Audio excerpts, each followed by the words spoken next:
Olá, sou a Fernanda Gonçalves, advogada e professora do canal do YouTube Simplificando o Direito Militar. E nesse vídeo eu quero abordar com vocês as questões realizadas no curso de habilitação ao quadro auxiliar de oficiais da Polícia Militar do Estado de São Paulo, 2019, concurso interno, na prova realizada no dia 30 de setembro de 2018 da Banca VUNESP. Nesse vídeo eu vou trabalhar com vocês a disciplina Direito Processual Penal. A questão 52 indaga: nos termos do artigo 40 do Código de Processo Penal, quando, em autos ou papéis de que se conhecerem, os juízes ou tribunais verificarem a existência de crime de ação pública, alternativa A, requisitarão do Ministério Público o início da ação penal. B, requisitarão do delegado-geral a instauração de inquérito policial. C, remeterão ao Ministério Público as cópias e os documentos necessários ao oferecimento da denúncia. D, darão vista à parte contrária para que se manifeste sobre o interesse em oferecer representação no prazo legal. E alternativa E, aguardarão o trânsito em julgado do processo original e, confirmada a convicção inicial, requisitarão do delegado-geral a instauração de inquérito policial. A primeira observação que eu quero fazer com relação a essa questão é pertinente à existência de crime de ação pública. Quando não se mencionar mais nada na questão, nós vamos levar em conta que é crime de ação penal pública incondicionada. Porque quando for condicionada a representação ou ação penal privada, o próprio enunciado nos trará essa informação. O erro da alternativa A está em requisitarão do Ministério Público. Requisição tem o caráter de ordem, de mandamento. Assim, o sistema adotado no Brasil é o acusatório, que apresenta como principal característica a função de acusar, julgar e defender em mãos distintas.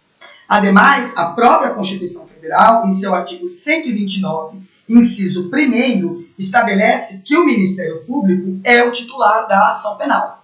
Igual disposição nós encontramos no artigo 257, inciso 1º do CPP. Então, o juiz e os tribunais, eles não podem requisitar ao titular da ação penal que eles iniciem a respectiva ação. Com relação à alternativa B, o erro também está na requisição para o delegado-geral. De acordo com o artigo 5º, inciso 2º do Código de Processo Penal, o inquérito policial poderá ser iniciado mediante requisição da autoridade judiciária ou do Ministério Público ou a requerimento do ofendido ou de quem tiver qualidade para representá-lo. Portanto, não é o delegado-geral, mas sim ao delegado de polícia da respectiva circunscrição. A alternativa C é o nosso gabarito, é a alternativa correta. É a exata redação do artigo 40. E essa remessa é feita justamente porque o Ministério Público é o titular da ação penal. Com relação à alternativa D, não existe essa disposição legal em se tratando de ação penal pública incondicionada. Mesma sorte é a alternativa E. Essa disposição penal, essa disposição legal, ela não existe. A alternativa 53, ela determina: no que concerne ao regramento que o Código de Processo Penal dispensa as provas periciais, assinale a alternativa correta. Alternativa A. O exame de corpo de delito poderá ser feito em qualquer dia e a qualquer hora. B. Mesmo que se trate de perícia complexa, o juiz designará apenas um perito oficial, por não haver possibilidade legal de dupla nomeação. Alternativa C. Os peritos oficiais prestarão compromisso de bem e fielmente desempenhar o encargo. Alternativa D. É vedada a indicação de assistentes técnicos em sede de instrução processual penal, sendo que eventual especialista deve ser ouvido na qualidade de testemunha. E, finalmente, a alternativa E. O laudo pericial será elaborado no prazo máximo de 30 dias, podendo esse prazo ser prorrogado em casos excepcionais e a requerimento do perito por uma única vez. A nossa alternativa correta já é a alternativa A. É a exata redação do artigo 161.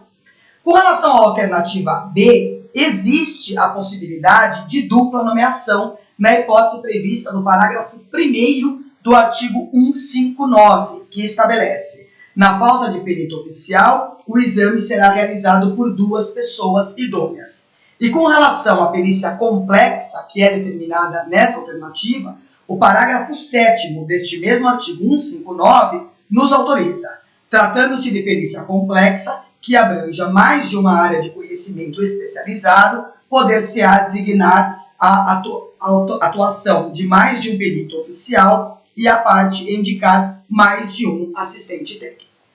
Com relação à alternativa C, quem presta o compromisso são os peritos não oficiais, conforme estabelece o parágrafo 2º do artigo 159. Os peritos oficiais, eles não prestam compromisso porque este já é inerente ao cargo. Com relação à alternativa D, a indicação de assistente técnico, ela está prevista no parágrafo 3º do artigo 159. E o parágrafo 5º, inciso 2º deste mesmo artigo, estabelece: indicar assistente técnico que poderão apresentar pareceres em prazo a ser fixado pelo juiz e ser inquiridos em audiência. Eles não são inquiridos na qualidade de testemunha, mas sim na qualidade de assistente técnico mesmo.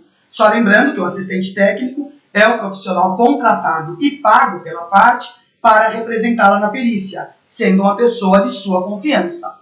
Ele não se confunde de forma alguma com a testemunha.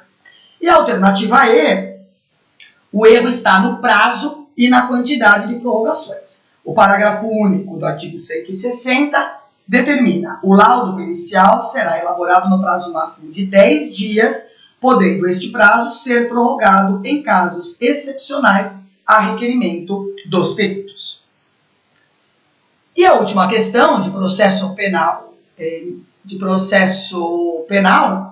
é a 54, que determina: nos juizados especiais criminais, a composição civil dos danos. Alternativa A: pode ser reduzida a escrito ou feita oralmente, é homologada por sentença contra a qual cabe recurso específico, é executada no próprio juizado especial criminal, acarreta a renúncia ao direito de queixa ou representação nas ações privadas e nas ações públicas condicionadas à representação.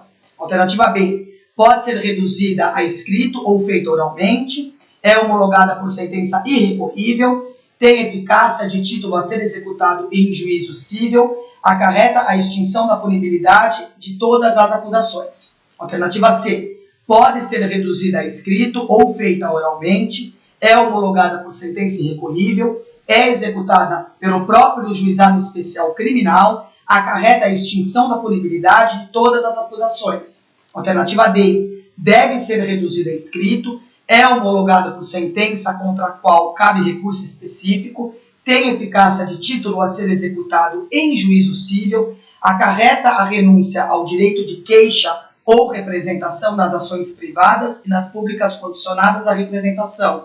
Alternativa E: deve ser reduzida a escrito, é homologada por sentença irrecorrível, tem eficácia de título a ser executado em juízo cível, acarreta a renúncia ao direito de queixa ou representação nas ações privadas e nas públicas condicionadas à representação. A composição civil dos danos está prevista no artigo 74 da Lei 9.099/95. Ao lado da transação penal e da suspensão condicional do processo, forma os 3 institutos despenalizadores da Lei 9.099. A alternativa correta é a alternativa E, que espelha a redação contida no artigo 74 e seu parágrafo único. A composição civil é a possibilidade de reparação dos danos sofridos pela vítima. É a revitalização da vítima. Esta reparação ela pode ser material ou moral. Lembrando que, por mais que o artigo mencione sentença irrecorrível, sempre será possível a interposição do recurso de embargos de declaração nos moldes do artigo 83 da Lei 9.099, que é nos casos de obscuridade, contradição ou omissão.